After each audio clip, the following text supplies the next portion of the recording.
नमस्कार, स्वागत है आपका एक बार फिर से। अब हम बात कर रहे हैं उस क्षण की जिसका सबको इंतजार होता है, यानी कि टैली क्या कहती है। बंगाल में इशू समझ लिए, कौन किस तरफ जा रहा है, किसको क्या फायदा है, किसको क्या नुकसान है, लेकिन वोट शेयर क्या है। अगर बात की जाए कितना परसेंट वोट किसको मिल रहा है, जरा इसको देखते हैं, सीधे चलते हैं मेरे सहयोगी गौरव के पास। देखिए निशांत, यही वो आंकड़ा है जिस पर सबकी नजर रहती है, जिससे लोग फिर अपनी अपनी इंटरप्रिटेशन करते हैं, अपनी अपनी व्याख्याएं करते हैं। और आइए जल्दी से आपको दिखाते हैं बंगाल में अब इस चुनाव में TV9 नेटवर्क के सर्वे के मुताबिक, जो TV9 के रिपोर्टर्स घर घर जाकर लोगों से मिलकर आए हैं, लोगों का मन टटोला है, बंगाल में किस पार्टी को कितने वोट मिलेंगे ये अब आपको दिखाते हैं। और बहुत इंटरेस्टिंग है, ये सबसे बड़ी पार्टी अगर कोई निकल कर आ रही है इस सर्वे के मुताबिक तो वो बीजेपी है। जी हां, चौंकिए मत, बीजेपी को इस सर्वे के मुताबिक 38% सबसे ज्यादा लोगों को वोट मिल सकते हैं, जबकि टीएमसी को उससे 3% कम 35% वोट ही मिलते दिखाई दे रहे हैं इस सर्वे में। और इसीलिए हम कह रहे हैं ये सर्वे बहुत इंटरेस्टिंग है। ये सर्वे बिल्कुल जमीन से जुड़ा हुआ, बहुत ऑथेंटिक, लोगों से बात, एक एक शख्स से बात करके बनाया गया है। लेफ्ट 15%, लेफ्ट प्लस यानी लेफ्ट आईएसएफ और जो कांग्रेस का गठबंधन है उसको मात्र 15% वोट मिलते दिख रहे हैं। पता नहीं कहने वाले शून्य है, यानी इस बार लोगों ने खुलकर इस पर बात की है। और 2% ऐसे भी लोग हैं, पता नहीं 10%, माफ कीजिएगा, पता नहीं 10% है। और नोटा 2% लोग हैं जो कह रहे हैं कि वो किसी को वोट नहीं देंगे, नोटा को वोट देंगे। लेकिन जो सबसे बड़ी खबर इस सर्वे की है निशान, वो है बीजेपी सबसे ज्यादा वोट पाती हुई। आप बहुत बड़ी खबर बता रहे हैं इस वक्त की, बड़ी खबर, ब्रेकिंग न्यूज हमारे ओपिनियन पोल के हिसाब से। अपने दर्शकों को बता दें इस वक्त की सबसे बड़ी खबर यही है, बंगाल में टीएमसी को 35% वोट। मैं इसके आगे सिर्फ लगाऊंगा क्योंकि बंगाल में बीजेपी को अभी तक 38% वोट, यानी कि जिस टीएमसी को 2016 में 44, लगभग 45% वोट मिले थे, 44.91%, वो अब 35 में आ गई है। जिस बीजेपी को 10% वोट मिले थे वो चली गई है 38 पर। यह अपने आप में एक बहुत बड़ा टर्न अराउंड होगा। सीधे खास मेहमान हमारे साथ है, बीजेपी से हमारे पास सौरभ सिकदर है, आपका स्वागत है सर। संदीपा चक्रवर्ती कांग्रेस से हमारे साथ हैं, आपका भी स्वागत है। मोहम्मद आफ्ताब आलम खान सीपीआई, आपका भी स्वागत है। मेरे साथ सवित मलिक साहब हैं, national president farmer union, Chaudhary Savit Malik ji, नमस्कार सर आपका। गौतम लहरी सर मेरे बगल में हैं, हर्षवर्धन त्रिपाठी जी मेरे साथ हैं। मैं सीधे यहां पर चलूंगा, मेरे साथ कांग्रेस की प्रवक्ता संदीपा चक्रवर्ती हैं, मोहम्मद आफ्ताब आलम खान साहब हैं। सबसे पहले खान साहब, अभी तक का जो वोट परसेंटेज आ रहा है, जो वोट शेयर आ रहा है, वो एक मेजर टर्न अराउंड इंडिकेट कर रहा है। हम सीटों की बात नहीं कर रहे हैं, लेकिन ऐसा लग रहा है कि अब बीजेपी के पास न सिर्फ गेन्स हैं, बल्कि वो वहां पर इस स्थिति में तो सरकार बनाने के हालात में आ सकती है।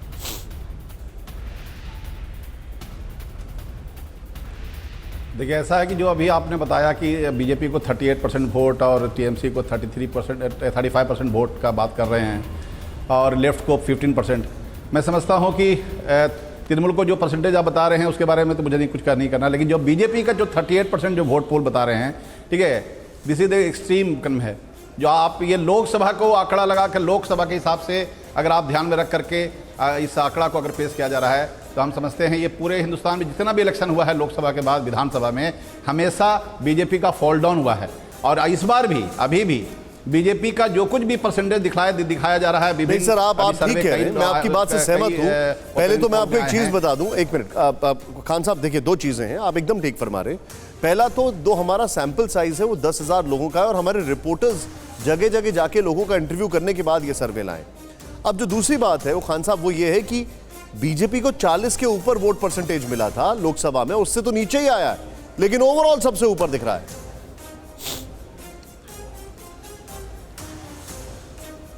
इसमें बहुत बड़ा आपको अभी तो आज फर्स्ट राउंड का इलेक्शन होने वाला है 27 तारीख को, अभी ये 8 चरण में है। आपको देखिएगा ये बहुत बड़ा बदलाव मिलेगा और बीजेपी को जो अब वोट परसेंट बता रहे हैं वो हाफ नीचे स्वीप करेगा। अरे बाप रे बाप, आपने तो बहुत ज्यादा कर दिया। अभिषेक उपाध्याय मेरे सहयोगी मेरे साथ है। अभिषेक, लेफ्ट और कांग्रेस के इनरोड्स हैं कि नहीं है, क्या है ग्राउंड रियलिटी, बताइए जरा, क्योंकि मुझे बताया गया आपको तुरंत एक रिपोर्टिंग असाइनमेंट पे वहां पर निकलना है, किसी का इंटरव्यू करना है, तुरंत मुझे बताइए इसके बारे में। देखिए लेफ्ट और कांग्रेस का जो जहां पर वहीं पर थोड़ा बहुत उनका माहौल है, जहां पर उनके कैंडिडेट स्ट्रांग है, जहां पर उनके उम्मीदवारों की अपनी साख की पहचान है। लेकिन लेफ्ट कांग्रेस का और आईएसएफ इसके गठजोड़ के चलते वोट इकट्ठा हो रहे हैं ऐसा नहीं है। लेकिन हाँ, ये जो त्रिकोण बन रहा है इन तीनों का, ये वोट काट सकते हैं। अब सवाल ये है कि अगर ये आईएसएफ का जहां पर गढ़ है वहां पर ये वोट काट रहे हैं, वहाँ अल्पसंख्यकों के वोट काट रहे हैं जो कि टीएमसी के खाते में जा सकते थे, चूंकि कामकाजी तबकों में इनकी भी बड़ी अच्छी खासी पैठ मानी जाती है और कई जिलों में इनका असर माना जाता है, तो वो एक बड़ा नुकसान हो सकता है। तो आप यूँ समझिए कि जीतने से कहीं ज़्यादा वोट काटने की ताकत के तौर पर इन्हें देखा जा रहा है, और वो कितना नुकसान कर जाते हैं, किस लेवल पे कर जाते हैं, वो एक देखने वाली बात होगी। ठीक है, हमारे साथ जो बीजेपी के प्रवक्ता है मैं उनके पास आऊंगा, लेकिन उससे पहले संदीपा जी देखिए, गेंस आप लोगों को भी हैं। अब मैं लोकसभा की बात करता हूं, खान साहब ने लोकसभा का जिक्र किया। अगर मैं लोकसभा की बात करूं तो लोकसभा में आपको 5.67% वोट शेयर था, सीपीआई को 0.4, सीपीएम को 6.34। आप थोड़ा आगे बढ़ा दें, कम कर दें, ओवरऑल 12-12.5% था, तो आपको गेंस है 15%, मतलब आप गेंस में है वहां पर। लेकिन ये गेंस इतने सब्सटैंशियल नहीं है जितना कि आप सोच रहे थे। आपका इस पर क्या टेक? जी, मैं एक छोटा सा मैं एग्जांपल देना चाहती हूँ। 1983 में वर्ल्ड कप में, क्रिकेट वर्ल्ड कप में इंडिया अंडरडॉग था। किसी ने भी नहीं सोचा था कि इंडिया जीतेगी, लेकिन उसी वर्ल्ड कप में वेस्ट इंडीज को हरा के इंडिया वर्ल्ड कप लेके आए थे घर और सभी को चमका दिए थे। बस इतना एग्जाम्पल काफी है। मैं आपको एक एग्जाम्पल दे देता हूँ, आप शायद भूल रही हैं, उस सीरीज से पहले वेस्ट इंडीज को एक सीरीज में इंडिया हरा चुका था, और उस सीरीज को अगर आपको याद हो, सीरीज से पहले वेस्ट इंडीज को इंडिया हरा चुका था, तो वो अंडरडॉग्स वर्ल्ड कप के लिए थे, लेकिन वेस्ट इंडीज को पता था कि अंडरडॉग्स नहीं है। आपने कौन सी सीरीज हराई है? अभी आप बिहार हार के आए हैं, अभी आप लोकसभा हार के आए हैं, अब बताइए। पंजाब में क्या हाल है बीजेपी का, बताइए। पंजाब में क्या हाल है, राजस्थान में क्या हाल है, बताइए ना। तो इससे समझ में आ जाता है ना सर, ये पॉलिटिक्स है। ठीक है, मैंने क्रिकेट का एक उदाहरण दिया, लेकिन पंजाब राजस्थान के आगे थोड़ा ये लोकतंत्र खेल नहीं है। ये हमको भी पता है, लोकतंत्र खेल नहीं है। आप ही ने खेल का जिक्र किया, आप ही घूम गए, और बंगाल के लोग भी हमारे साथ ही है सर। अच्छा नहीं, देखिए आपके साथ है, मैं इसको डिनाई नहीं कर रहा हूं, मैं इसको डिनाई बिल्कुल नहीं करूंगा। आपके क्लेम्स हैं, इट इज वेल जस्टिफाइड, और ये चुनाव बता देगा। लेकिन मैं आपसे ये जो वोटिंग परसेंटेज के ऊपर आप जो जिक्र कर रही थी, क्योंकि आपके लिए बताने के लिए सिर्फ दो ही चीज बचती हैं, या तो आप राजस्थान बताती हैं, पंजाब बताती हैं, मध्य प्रदेश हाथ में से निकल गया आपके। खैर, अब मेरे साथ बीजेपी के जो है सौरभ सिकदर साहब हैं, उनसे मैं जानना चाहूंगा। सर, बहुत अच्छा लग रहा है सब कुछ यहां पर, 38%, एवरीथिंग इज ऑल गुड, लेकिन ये 38% आपको क्लियर कट मेजॉरिटी नहीं दिलाएगा। अगर इसको सीट्स में ट्रांसलेट करें तो फिर क्या करेंगे? क्योंकि आपके इर्द गिर्द जितने भी लोग हैं वो सभी लोग आपके विरोधी हैं। टीएमसी आपसे हाथ नहीं मिलाएगी, कांग्रेस आपसे हाथ नहीं मिलाएगी, लेफ्ट को तो भूल ही जाइए। सबसे पहले तो मैं जो कांग्रेस का जी सौरभ जी, मैं आपसे पूछ रहा हूं ये सवाल। हाँ, मैं उनके उसने जो एग्जाम्पल दिया, मैं उस पर टिप्पणी करना चाहता हूँ कि इतने पुराने दल कांग्रेस का ये हाल हो गया कि आज उसको क्रिकेट मैच का और क्रिकेट वर्ल्ड कप का एग्जाम्पल देना पड़ रहा है। ये नहीं बोल रहा है कि हम इस राज्य में पीछे थे और बाद में जाके कैसे जीता, ऐसे एग्जाम्पल उसके पास नहीं है। अरे सर, मैं आपसे डायरेक्ट सवाल पूछ रहा हूं कि जब आप 200 प्लस सीटों की बात करते हैं तो ये 50% के ऊपर होना चाहिए था वोट शेयर, 38 में क्यों अटका? जवाब दीजिए। सर्वे इसमें 38% दिखा रहा है, कुछ सर्वे 44% दिखा रहा है, लेकिन सर्वे के हिसाब से नहीं, हम आपको बता रहे हैं लोगों का जो सर्वे है, बंगाल का जनता का जो सर्वे है, वो बीजेपी को सत्ता में बिठा चुका है। सर, मैं तो अपने सर्वे की बात करूंगा, आप जिम्बाब्वे होनोलुलु का सर्वे दिखा दीजिए, उसमें मैं क्या बोल सकता हूं? मेरा सर्वे जो कह रहा है मैं उसमें सवाल पूछूंगा आपसे। माफी चाहूंगा सर, आपका फ्रेम टेढ़ा हो गया, हमारा सर्वे एकदम सीधा चल रहा है। सीधे गौरव के पास चलेंगे। गौरव, नेक्स्ट सवाल। बिल्कुल, नेक्स्ट सवाल भी बहुत इंटरेस्टिंग है। देखिए, अभी हमने आपको बताया कि बंगाल में किस पार्टी को कितने वोट मिल सकते हैं हमारे सर्वे के मुताबिक। अब इस सर्वे को अगर 2016 के वोट परसेंटेज से आप कंपेयर कीजिए तो किस पार्टी को कितना फायदा होता दिख रहा है, ये देखिए और समझिए कि कैसे बंगाल चुनाव पिछले सारे चुनावों से एकदम अलहदा है, एकदम जुदा है इस बार का। 2016 में टीएमसी को 65% वोट मिलते हैं। ग्राफिक्स दिखाएंगे हम आपको, ग्राफिक्स से जरिए देखिए 65% पार्टी वोट मिलने वाली पार्टी को 2021 में 35% वोट मिल सकते हैं, ये सर्वे कह रहा है। यानी सीधे सीधे टीएमसी को 30% का नुकसान हो सकता है इन चुनावों में। बीजेपी जो 2016 में 10 से 11% वोट पाई थी, हालांकि सीट तो सिंगल डिजिट में थी उसकी, उसको 38% वोट मिलते दिख रहे हैं हमारे सर्वे में। सबसे बड़ी पार्टी बनती दिख रही है और सीधे सीधे 27% वोटों का फायदा। यह बहुत बड़ा गेन है और बीजेपी की मेहनत तारीफे काबिल है और वो दिख रही है इस सर्वे में भी किस तरह से बीजेपी सबसे बड़ी पार्टी बनती दिख रही है। लेफ्ट प्लस 22% वोट इनको मिले थे 2016 में, लेकिन 2021 के यानी इस चुनाव में 15% पर सिमटते दिख रहे हैं। यानी 3 पार्टियां मिलकर भी अपना वोट परसेंटेज नहीं बढ़ा पा रही हैं और 7% का नुकसान इनको होता दिख रहा है। पता नहीं कहने वाले, क्योंकि वहां पर 2016 के चुनावों का हमने वोट परसेंटेज उठाया, इसलिए वहां पर तो नील था, लेकिन 10% जो इस बार हमारे सर्वे में पता नहीं कहने वाले हैं। हो सकता है ये स्विंग वोट हो सकता है ये स्विंग फैक्टर हो, किसी भी पार्टी को फायदा है नुकसान इसका हो सकता है, लेकिन 10% ऐसे हैं। नोटा 2016 में भी 2% थे और 2021 में भी 2% ही हैं। निशांत, आप जो बता रहे हैं, देखिए यहां पर ये बहुत बड़ी खबर आपने बताई है और वो जरा अपने दर्शकों को बता दें इस वक्त की ब्रेकिंग न्यूज। 5 साल में टीएमसी के वोट में 30% की गिरावट है, बहुत बड़ी खबर है। और बीजेपी के वोट प्रतिशत में तेजी से बढ़ा है, सर्वे में यह हमारे आया है। 5 साल में बीजेपी का वोट प्रतिशत 27% बढ़ा। 5 साल में लेफ्ट के वोट में 7% गिरावट। लेकिन नहीं भूलिए 10% जो कह नहीं सकते, यह बहुत बड़ा फैक्टर है। मेरे स्टूडियो के जो गेस्ट हैं, मैं उनको फॉर ग्रांटेड नहीं ले रहा हूं, उनके पास आ रहा हूं, लेकिन बाहर में जो अभी जुड़े, एक क्विक रिएक्शन उनसे लूंगा और फिर आगे मैं आपके पास आ रहा हूं। चौधरी सवित मलिक साहब हमारे साथ हैं, national president farmers union. Sir स्वागत है आपका।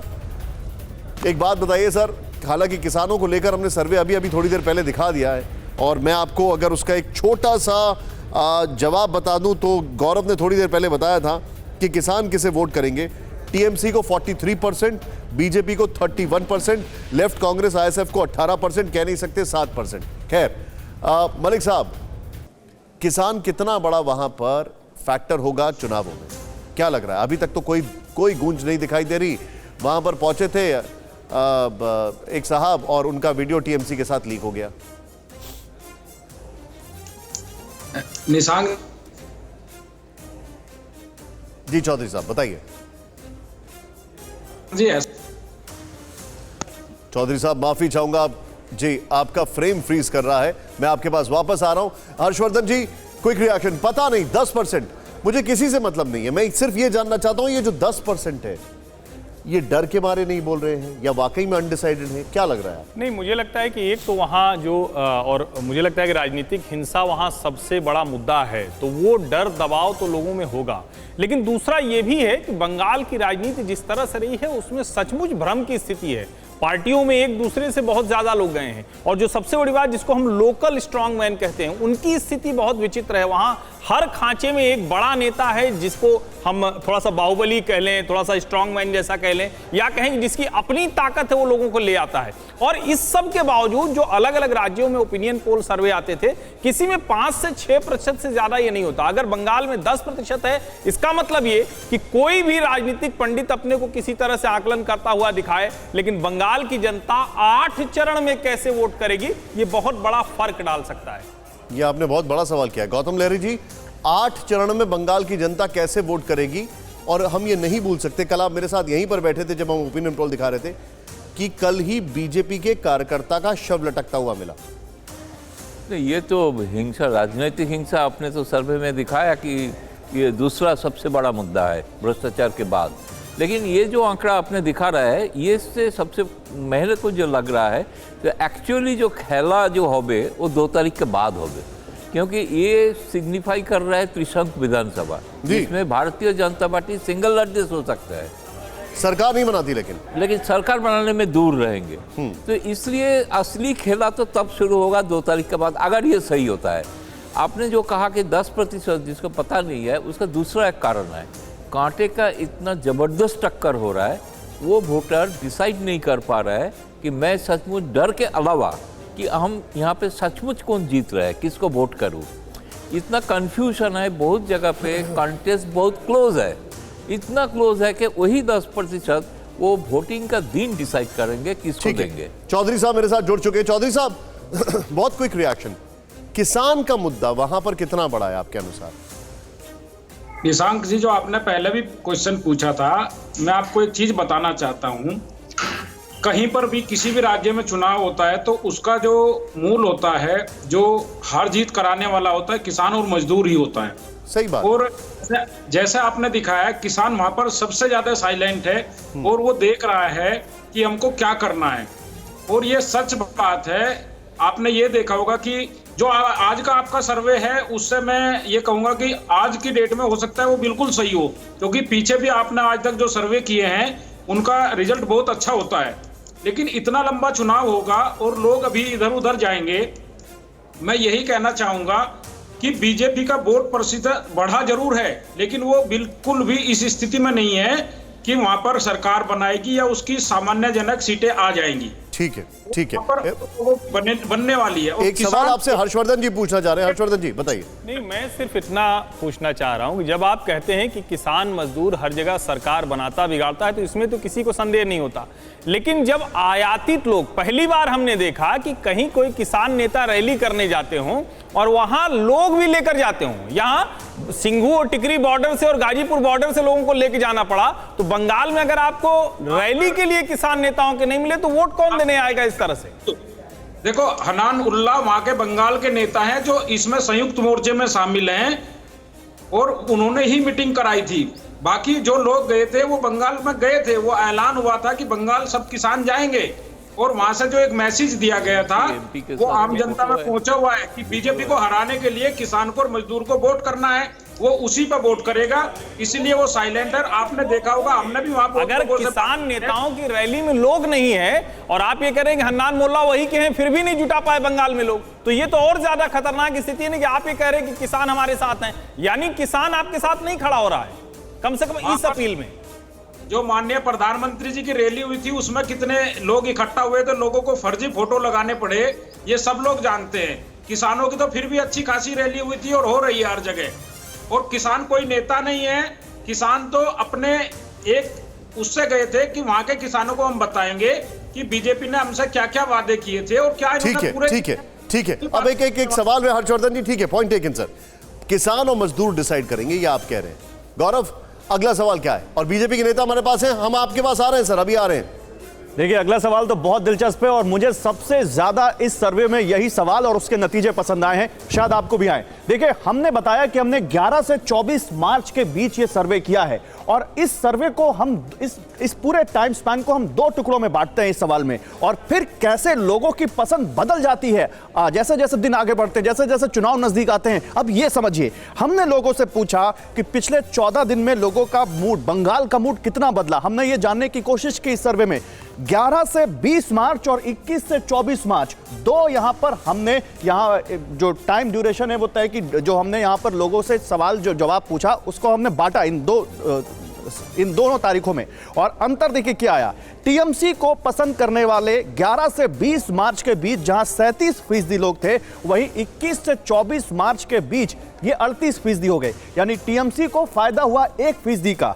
लेकिन जहां बीजेपी को 11 से 20 मार्च के बीच पसंद करने वाले 37% लोग थे, वो 21 से 24 मार्च के बीच बढ़कर 40% हो गए, यानी 3% लोग ज्यादा पसंद करने लग गए जैसे जैसे चुनाव नजदीक आ रहे हैं। और बीजेपी को 40% लोगों ने कहा कि वो उनकी सबसे पहली पसंद है 21 से 24 मार्च के बीच। लेफ्ट प्लस की बात करें तो इनको नुकसान हुआ। 16% लोग कह रहे थे 11 से 20 मार्च के बीच कि उनको ये गठबंधन पसंद है, लेफ्ट, कांग्रेस और आईएसएफ का। लेकिन 21 से 24 मार्च के बीच निशांत 14% लोग हो गए ये, यानी 2% का नुकसान हो गया इस गठबंधन को। अन्य को कहने वाले 10% थे 11 से 20 मार्च के बीच, लेकिन ये भी घटे और 21 से 24 मार्च के बीच इनकी तादाद 8% हो गई, यानी 2% का नुकसान यहां भी हुआ। यानी जो हम कह रहे हैं ना कि बिल्कुल मुकाबला बीजेपी और टीएमसी के बीच है, वो इस सर्वे में भी दिखा। जैसे जैसे चुनाव नजदीक आ रहा है वैसे वैसे बीजेपी और टीएमसी के वोटर ज्यादा मुखर हो रहे हैं और ज्यादा खुलकर बता रहे हैं। आप जो बता रहे हैं गौरव, अब मैं सीधे चलूंगा, बीजेपी के नेता मेरे साथ हैं, सौरभ सिकदर साहब। सौरभ जी, एक चीज यहां पर हमने देखी, ममता दीदी का ग्राफ डाउन नहीं हुआ है। वो चोट लगने के बाद भले ही 1% बढ़ा है, लेकिन बढ़ा है। और क्योंकि वो 1% बढ़ा है, तो आपके जो गेन्स हैं वो मेजॉरिटी गेन्स जो है आपको मिल रहे हैं लेफ्ट और कांग्रेस से। आपकी इस पर क्या टिप्पणी है? नहीं, देखिए, आपका सर्वे का मैं सम्मान करता हूं, लेकिन ये जो सर्वे है ये 38% से हमारा वोट काफी ऊपर जाएगा, क्योंकि बंगाल में ये माहौल है भाई साहब, लोग सच जो है वो बोल नहीं पाते हैं। आपने देखा है कि साधारण आदमी का बात छोड़िए, हमारे एक मंडल का प्रेसिडेंट को कल मार दिया गया, मार के लटका दिया गया। सही बात है। दो के ऊपर हमला हो गया, तो लोग ऐसे मुंह खोल के कैसे बोलेंगे? लेकिन उसका जवाब वो जाके अपना ईवीएम में देंगे और 2 मई को आप अच्छा, देख लेना। आप जो ये बात बोल रहे हैं, मैं गौतम लहरी जी से एक क्विक रिएक्शन लूंगा। सर, चुपचाप कमल छाप, ये लोकसभा में इसने कमाल कर दिया था, क्या आपको लगता है यहां पर भी ऐसा होगा? लेकिन मैं इसलिए ये सवाल पूछ रहा हूं, लोकसभा में लेफ्ट और कांग्रेस साथ नहीं थे, अब वो साथ हैं। नहीं, लोकसभा में साथ इस बार साथ है, 2016 में भी साथ में थे, 2011 में नहीं था। लेकिन वो जो है स्थिति जो है, लेफ्ट और कांग्रेस का वोट आपने पहले दिखाया कि थोड़ा पहले से जो बड़ा है, वो जो 3% जो बड़ा है, अगर मुस्लिम वोट चला गया तो टीएमसी का नुकसान हुआ, लेकिन अगर हिंदू वोट चला गया तो वो ही वोट, लेफ्ट का वोट वापस जा रहा है। इसीलिए आपका इस तरह से एक आंकड़ा आ रहा है कि बहुत क्लोज एक फिगर आ रहा है, और बाकी जो नहीं बोल रहा है वो अगर डिसाइड करेंगे तो ये पूरा पिक्चर ही चेंज हो सकता है। तो इसलिए मेरे ख्याल में इसको ध्यान देना पड़ेगा। जी, एक बात तो मानना ही पड़ेगा, ये संघर्ष बड़ा कांटे की है, बहुत ही, इसलिए बहुत इतना बड़ा संघर्ष अभी दिखाई नहीं दिया बंगाल में, जो कभी भाजपा के साथ टीएमसी का ऐसे लड़ाई होगा। जी, क्योंकि हम लोग बार बार एक छोटी चीज, बड़ा छोटा सा ऑब्जर्वेशन है लेकिन बड़ा जरूरी है। देखिए, अगर हम इस TV9 के इस ओपिनियन पोल पर जाएं तो 37 से 38 ममता हुई है, 37 से 40 भाजपा। लेकिन उसके नीचे वाली पट्टी आप देखिए, मैंने उसीलिए वो सवाल पूछा। 2% और अन्य का 2, अन्य मतलब जो अनडिसाइसिव थे, जिनको पता नहीं था, जो कहीं और जा रहे थे। यानी 4% मत अगर दूसरी तरफ शिफ्ट होता है तो 1% ममता और 3% भारतीय जनता पार्टी। ये वो है कि जब हम run up to the elections में बढ़ेंगे तो किस तरफ ज्यादा मत जाएगा। ये एग्जैक्टली आपने यहां पर बोला है। मैं खान साहब से यही सवाल पूछ रहा हूं, मोहम्मद आफ्ताब आलम खान साहब। खान साहब, एक ममता बनर्जी का एक बहुत बड़ा प्लैंक था, और वो प्लैंक ये था कि लोकसभा में उनको नुकसान नहीं हुआ है, लोकसभा में कांग्रेस और लेफ्ट का नुकसान हुआ है, जो वोट शेयर बीजेपी में चला गया। अभी हम जो देख रहे हैं, अभी मैं तो अपने ओपिनियन पोल पे जाऊंगा सर, जो सामने है उसमें भी ऐसा ही लग रहा है। टीएमसी का नुकसान नहीं हो रहा है, आपका ज्यादा नुकसान हो रहा है। आपका टेक इस पर? देखिए, ये आप जो बोल रहे हैं अपने ओपिनियन पोल के आधार पर बोल रहे हैं, ठीक बात है, लेकिन वहां पे पूरी तरह से ये इलेक्शन जो है पूरा ट्रायंगुलर इलेक्शन होगा। और एक बात आपको मालूम है कि वहां पे अभी भी, ठीक है, मैं अभी पिछला हफ्ता बंगाल में था, घूम करके आया, लोग खुल करके, बहुत सारे लोग पब्लिक प्लेस पे बोलने के लिए तैयार नहीं होते हैं। और चूंकि इसलिए है कि कहीं ना कहीं जो सत्ता में जो त्रिबुल है उसका जो एक कोकस है, एक डर है, जो भय है, जो वहाँ की भय की राजनीति है, ये एक अलग है बंगाल में, वो उसका एक भय जो खुल करके लोग बोलते नहीं हैं। लेकिन इस बार जो पिछला 2016 का जो इलेक्शन था, ठीक बात है, कांग्रेस के साथ मिल करके लड़े थे, लेकिन पहली बार लड़े थे। हमारा आपस में जो कैडर है और उसके बीच में पहली बार गठबंधन हुआ था, लेकिन इस बार वो चेंज है। हम लगातार संघर्षों में रहे, अभी ब्रिगेड की रैली भी साथ में किए, और हम इसका परफॉर्मेंस, बेहतर परफॉर्मेंस हम देंगे, और हम परसेंटेज, वोट परसेंटेज भी बढ़ेगा, हमारा सीट भी गेन होगा, ये हम मानते हैं, और हम डिसाइसिव फैक्टर रहेंगे इस बार। सर, बड़ा अच्छा लगा आपने ये बात बोली, क्योंकि अभी तक तो आपके जितने भी नेता आ रहे हैं वो सब लोग ये बोल रहे हैं कि देखिए हम फाइट में, कोई ये नहीं बोल रहा कि हम सरकार बनाने वाले हैं। जब तक ये शब्द नहीं आते ना, तब तक लगता नहीं है कि कोई सरकार बनाने वाला है।